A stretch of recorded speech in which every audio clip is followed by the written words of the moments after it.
First, what walking does for the heart. This is personal for us. Wick had heart valve replacement surgery in 2016, and walking has become an even bigger part of our lives as we age. When my cardiologist cleared me to get back on the trail, he didn't tell me to go out there and prove something. He told me that walking was exactly the kind of exercise that my heart needed, and that has stuck with me every mile since.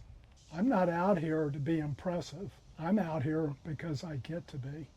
Exercise research shows sustained walking over days and weeks improves cardiovascular fitness, comparably to more intense workouts. Heart rate, blood pressure, cholesterol all move in the right direction.